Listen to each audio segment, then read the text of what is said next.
Hey, how's it going out there today, everybody? Hope everybody's having a great day. It's weekly recap time. I'm going to go over my numbers here. If you guys are new here, I'm at an 80-20 split carrier, and I don't talk about my carrier. I go over my variable numbers for you so you can get a realistic idea. I pull mostly reefer freight. If it's not reefer freight, I'll tell you it's not. I like to go over the loads, tell you a little bit about the week. This week's going to have some special circumstances in it, and I'll go over that, and I'll explain how I did my numbers for that special circumstance, and we'll explain it all and get to it. So, nothing to do but to do it. All right, so here's the numbers this week. 2 loads this week. Should have been 3 loads, but if you go back a few weeks, yes, I'm still behind a few weeks on these weekly recaps. I'm trying to get caught up. I try not to be more than like 7 days behind on it, but I'm just behind right now. It just is what it is. So, if you go back a couple weeks, I had a little deal at Lineage Logistics. They cost me a $2,300 load. If you go back and look in my my videos, you'll see a video. I think it's titled "Lineage Logistics Cost Me $2,300," or "Is Lineage Logistics Running a Scam?" It was something like that. So that was this week. So should have been 3 loads on this week. Ended up being 2 loads. And we'll talk more about that as it goes. So first load was out of the Chicago area. 38,000 pounds, 34 degrees, start and stop. 90 miles of deadhead, 928 loaded miles on that for a total of 1,018 miles. That load paid $4,500. That load went from the Chicago area. I had one stop in Mississippi going down 55, and then it finaled out over in Roberts, Louisiana, and that was that load. I did pay for parking one night on that because usually when I have a late night or early morning delivery there in Roberts, I'll just book a spot, at Petro or TA, whatever's in that Slidell area. I usually just head over there because I know I'm going to have me a parking spot when I get done. And if I remember correctly, that load finaled out. I think I had like an 8 o'clock appointment. That's a Walmart there in Roberts. It took about 4 hours to unload. So, I got out of there at midnight, so I paid for the parking. I like to justify everything to you. But that's why I do that. And then second load, we took a little ride down to Avery Island. For most of you that know what Avery Island is, that's picking up at Tabasco. That was a dry load, 38,000 pounds dry load, 120 mile deadhead down there, 1,030 loaded miles. Took that up to Chicago, so down and right back for $2,400 on that dry load there. And so I'm in Chicago. I need to get back to Minneapolis to finish out my week.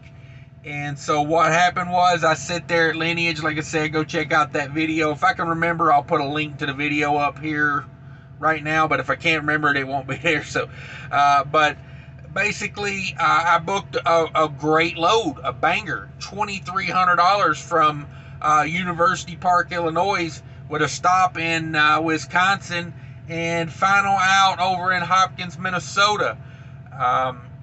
It was going to be a good paying load. That was about 450 miles total. They're paying $2,300 on that load. But, they couldn't get it loaded in time. Basically, I'll give you this, the rundown on what happened, in case you don't want to go watch that other video. I mean, I don't know why you wouldn't want to. I'm just saying. But, so I sat there. They couldn't get it loaded. It was 2 separate completely orders. The Wisconsin order and the Minnesota order were 2 completely different products, 2 completely different orders, and they couldn't get it all wedged on the trailer, so they kept having to unload it and try to restack pallets, and it was a mess.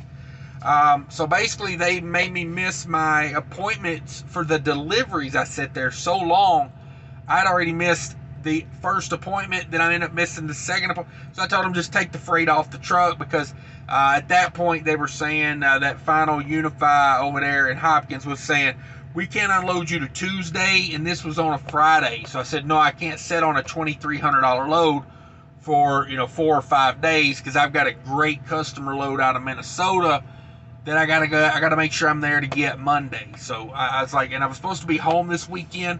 See, this load was supposed to pick up on a Friday afternoon and final out on a Saturday morning. I was going to go home Saturday morning and then get reloaded Monday morning. So I was going to take a couple of days off. I'd already told the family I was coming in.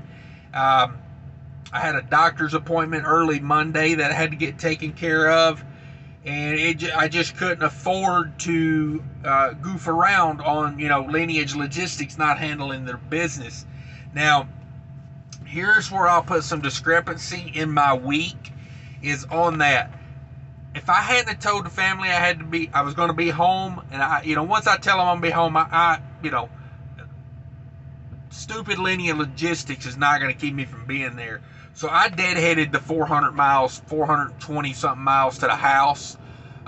So in realistic numbers, if you were running this, or if I was running this, and I didn't have a doctor's appointment on Monday, and I didn't already tell the family I'd be there for the weekend, and I was wanting to take some time off. I'd been out for a couple weeks at that point. So I just deadheaded home. But realistically, out of Chicago to Minneapolis, we found another load that was picking up on Friday, later on Friday. It was picking up on Saturday, delivered on Sunday, something like that. I could have made an additional $1,600 on that load, but that would have took up my whole weekend, and then I got to get reloaded Monday. I would have got no time at the house. So, if you were doing this, or if this was just a normal week for me, I would have grabbed that $1,500 and added it to the week, but I didn't. I didn't include the deadhead home in these miles because that's an unrealistic thing that, I chose to do that. The freight market didn't put me in that position. That was a personal choice to go home. So I didn't include those deadhead miles in the week. If I would have ran that load back, I would have included the miles, obviously. But, and my week would have been $9,200 gross. It would have been a really good week if I could have got that little $2,300 back, because I did already have bought the fuel to run that load. So the fuel will be included. The deadhead fuel I bought will be included in that. I didn't figure I'd subtract that out or whatever. But I just wanted to put that in there for you to let you know that, the freight market didn't cause my week to be low. I just went home. I was over it. I did get $350, I believe, truck order not used on that. I really give it to the brokerage on that.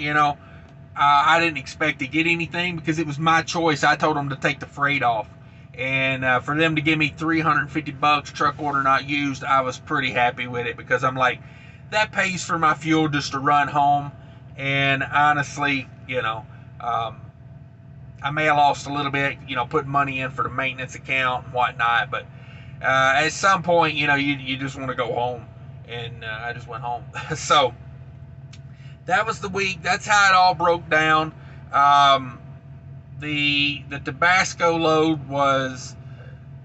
this was just one of those weeks where it seemed like if it could go haywire, it went haywire. The Tabasco load was the same way. I went to this place called Midwest Transfer. They got like 3 warehouses in the one little area I was in of Chicago. I went to all 3 warehouses and then went back to the first warehouse again before they figured out where they wanted this freight at. Places like that kill me. Get your act together. Just a total crapshoot of a place. But anyway, let me get to these numbers now. $6,900 total gross for the week. Like I said, that $2,300 would have made that $9,200. That would have been a pretty sweet week, especially considering it would have basically just added to the bottom line because I'd already bought the fuel and everything for it. So $6,900 by 80% is $5,520 on that. I ran 2,168 miles. 210 of that was deadhead. 1958 loaded miles, 9.6% deadhead. So deadhead was kind of at the upper mark of where I like to be, but hey, you do what you got to do. That's $3.18 a mile, all miles. That is $2.54 all miles to the 80% that I get, and that's $3.52 a loaded mile. Just in case you're curious, throw that in there for you. Let's go over the variable cost. Now, if you don't know, I don't go over my fixed costs because everybody's fixed costs are different. If you've got a truck payment, at the end you'll hear me say this is the money left, to do what I got to do with. That's where you would just, put in your insurance cost and your truck payment if you got one, because some people got, different things going on. So fuel, bought $13.48 in diesel. Been buying most of my fuel on Mudflap. My EFS account is looking pretty fat. I was looking at it today because, I throw a little money in it every week, but I ain't been buying no fuel on EFS, so I'm gonna cut back on adding money to that EFS account because Mudflap is getting it done. Let me tell you, if you don't know about Mudflap, check it out. Down in the description below is my Mudflap link. Sign up with that. Save yourself some real money. And I got that EFS card I got. I'm getting they say average 55 cents off a gallon.